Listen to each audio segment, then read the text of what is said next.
कहानी शुरू होती है। हम एक लड़की को देखते हैं जो समंदर के किनारे घूम रही थी। उसे वहाँ पर एक सूटकेस नजर आता है। जैसे ही वो उसे खोलती है उसकी बदबू से उसे उल्टी आ जाती है और उसमें से किसी का कटा हुआ हाथ निकलता है। अब कहानी चली जाती है 10 साल पीछे। हम यहाँ पर जान पाते हैं ये किसका हाथ था और इसके साथ क्या हुआ था, उसकी ऐसी हालत क्यों हुई। हम मेलेनी नाम की एक लड़की को देखते हैं जो एक होटल में वेट्रेस का काम करती थी और साथ ही साथ नर्सिंग की पढ़ाई भी कर रही थी। एक दिन उसके पास एक आदमी आता है जो उसके साथ वहीं पर वेटर का काम करता था। उस आदमी का नाम बिल होता है। वो उसको अपने साथ बाहर खाने पर ले जाने का पूछता है। अब मेलेनी भी ये जानती थी कि इसकी पहले भी एक दोस्त है। ये उसके साथ फिर भी जाने के लिए तैयार हो जाती है। ये कसिनो में काफी वक्त गुजारते हैं, गेम्स खेलते हैं। बिल अब मेलेनी को अपने लिए बहुत खास समझने लगा था क्योंकि वो गेम्स में अच्छे खासे पैसे कमा रहा था। उसे ऐसा लग रहा था कि वो उसके लिए बहुत लकी है।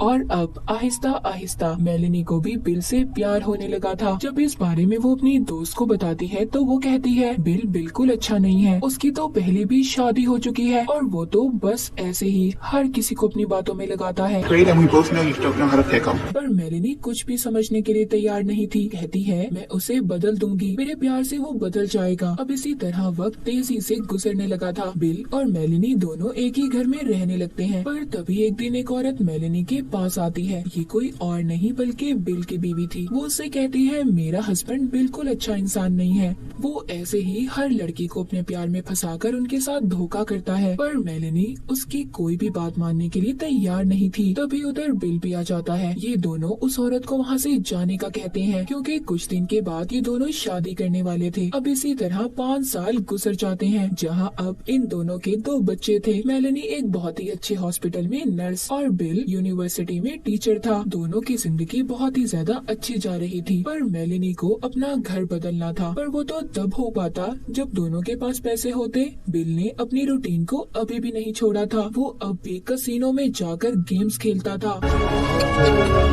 उसने अभी भी एक लड़की को अपनी दोस्त बनाया हुआ था जिसका मेलेनी को बहुत जल्द पता चल जाता है कि वो उसे धोखा दे रहा है। उसके पास से उसे एक लड़की का नंबर भी मिलता है जिस पर उसका नाम भी लिखा हुआ था। अगले दिन जब वो अपने हॉस्पिटल में जाती है तो उस नाम की ही लड़की उसके पास अपना चेकअप करवाने आई थी और बातों ही बातों में ये उससे पूछ लेती है जिससे इसको पता चलता है कि ये बिल की ही यूनिवर्सिटी की है। ये सब तो सुनकर जैसे वो पागल सी हो गई थी कि इतना वक्त एक साथ गुजारने के बाद बिल अब भी उसको धोखा दे रहा था। ये रात को बिल का पीछा भी करती है और अपनी आंखों से उसे देख लेती है उस लड़की के साथ। मगर ये अब भी बिल को कुछ नहीं कहती क्योंकि ये अपने बच्चों की वजह से चुप थी। ये अपने बच्चों की वजह से ही बिल को छोड़ना नहीं चाहती थी क्योंकि ये जानती थी कि इन सब चीजों का असर उसके बच्चों पर होगा। वो अपने हस्बैंड के बार बार झूठ बोलने पर तंग आ चुकी थी। रोज रात देर तक उसका इंतजार करना। पर अब वो ये फैसला करती है कि अगर बिल उसको धोखा दे सकता है तो वो क्यों नहीं। वो हॉस्पिटल में डॉक्टर से दोस्ती कर लेती है और वो सिर्फ ऐसा इसलिए करती है ताकि उसको ज़हनी सुकून मिल सके क्योंकि वो बिल की वजह से बहुत ज्यादा परेशान हो चुकी थी। पर इस बारे में बिल को तो कुछ पता नहीं था।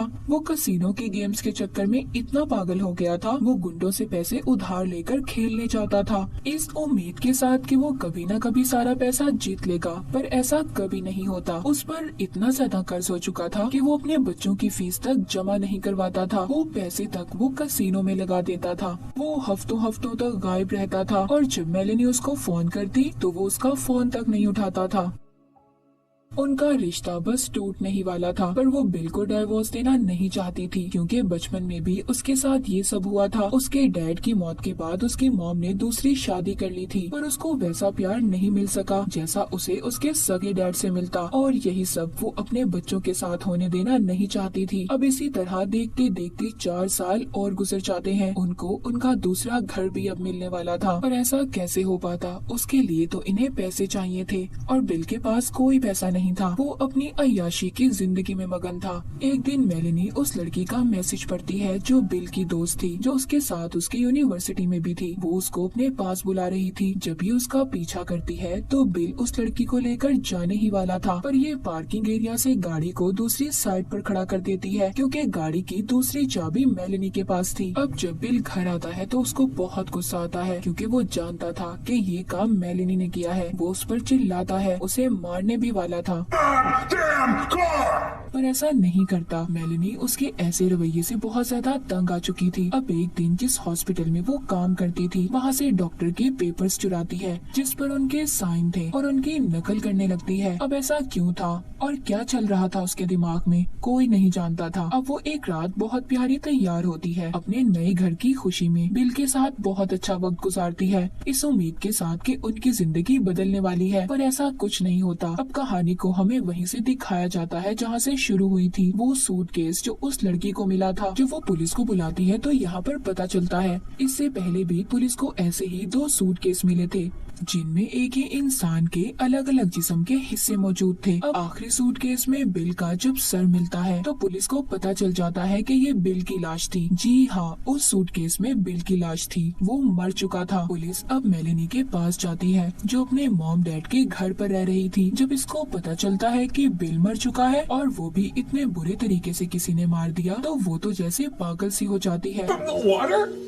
What did he... अब जो पुलिस इस केस की छानबीन करती है जिसके बाद कुछ अलग बातें सामने आती हैं। कुछ वक्त पहले इनकी जिंदगी में क्या हुआ था मेलेनी पुलिस को बताती है। कहती है हम लोग नया घर लेने वाले थे जिस पर बिल बिल्कुल खुश नहीं था। हम दोनों में झगड़ा भी हुआ, उसने मुझ पर हाथ भी उठाया जिसके बाद अपना सामान पैक करके घर से चला गया। वो बताती है मुझे ऐसा लगा हमेशा की तरह अपनी किसी दोस्त के पास गया होगा। मैं उस आदमी के साथ नहीं रहना चाहती थी इसीलिए मैंने उससे अलग होने का फैसला किया। पुलिस को ये सब बातें बताने के बाद मेलेनी डॉक्टर के पास आती है। हॉस्पिटल में वो डॉक्टर को बताती है कि मैं अब बिल के साथ और नहीं रहना चाहती क्योंकि वो अच्छा आदमी नहीं है। डॉक्टर उसकी बातों पर हैरान था क्योंकि कुछ दिन पहले उसने उससे कहा था कि मैं अपने बच्चों का बचपन खराब नहीं करना चाहती। दूसरी तरफ पुलिस भी इस केस की छानबीन शुरू कर देती है। तभी पुलिस को पता चलता है कि मेलेनी ने जो कुछ भी बता रही थी कि सब कुछ उसने बिल के गायब होने के बाद किया। जब पुलिस उसके घर की तलाशी लेती है तो वैसा ही उन्हें एक और सूटकेस मिलता है। पूछने पर ये बताती है कि हमारे पास ऐसे सूटकेस और भी हैं, पर जब बिल घर से गया था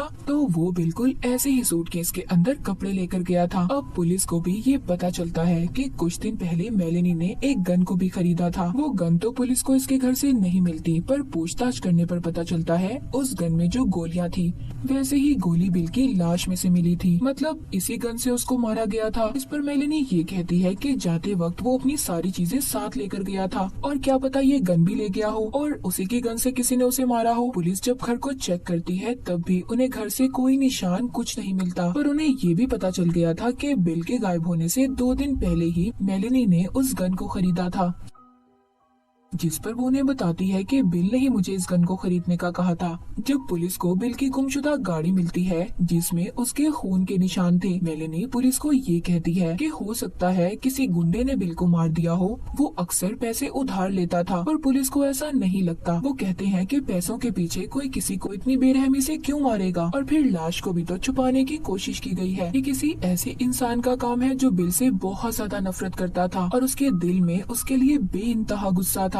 बिल की बहन को भी यही सब लग रहा था कि मेलेनी ही थी जो उससे सबसे ज्यादा नफरत करती थी। वो सारी बात जाकर पुलिस को बता देती है कि मेलेनी और बिल के दरमियान क्या चल रहा था।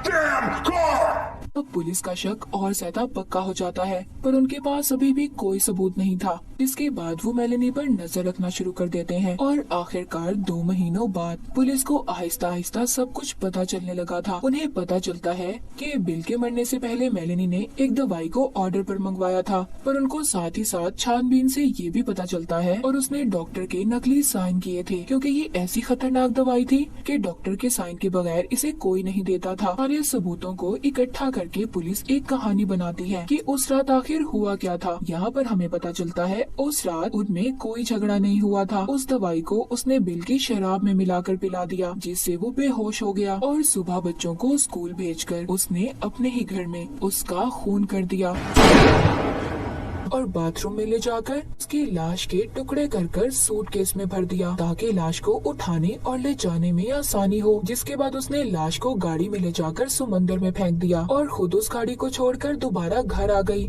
उसने अपने सारे घर को साफ कर लिया, पर वो अपने जूतों के बारे में भूल गई थी, जिस वजह से पुलिस को भी उसके खिलाफ सबूत मिला था क्योंकि उसके जूतों पर जो खून के निशान थे वैसे ही निशान उनको बिल की गाड़ी से मिले थे। मेलेनी अब पकड़ी जा चुकी थी। Hey, McGuire, put your hands on your head and release your face. जिसके बाद उसके बच्चों को भी उससे छीन लिया जाता है। सब उसके खिलाफ थे सिवाय उसके मॉम डैड के, जो उसको जमानत दिलवाकर छुड़वा लेते हैं। पर पुलिस अभी भी ये साबित नहीं कर पाई थी कि मेलेनी ने ही बिल को मारा है। उनके पास कोई पक्का सबूत नहीं था। वो इसकी और डॉक्टर की कॉल को भी रिकॉर्ड करते हैं, पर उनसे भी इन्हें कुछ नहीं मिलता। मेलेनी ने ये गेम बहुत ही चालाकी से खेली थी, पर पुलिस भी कहाँ हार मानने वाली थी। वो फिर से 2 महीनों के बाद इस केस को दोबारा चला देते हैं। इस बार इनके पास पक्के सबूत थे, जिस पर अब मेलेनी को उम्र कैद की सजा सुना दी जाती है। पर अभी भी मेलेनी अपने बयान से 1 इंच भी नहीं हटती। वो अब भी कहती है, मैंने कुछ नहीं किया, चाहे सारी दुनिया ने उसे सूटकेस किलर का नाम दे दिया था। ये कहानी मेलेनी की सच्ची कहानी थी। बाज दफा हम बहुत अच्छे होते हैं, पर लोग हमें बुरा बनने पर मजबूर करते हैं, जैसे बिल ने किया। मेलेनी को इतना बुरा बना दिया कि वो एक कातिल बन गई। और इसी के साथ ही मूवी यहीं पर खत्म हो जाती।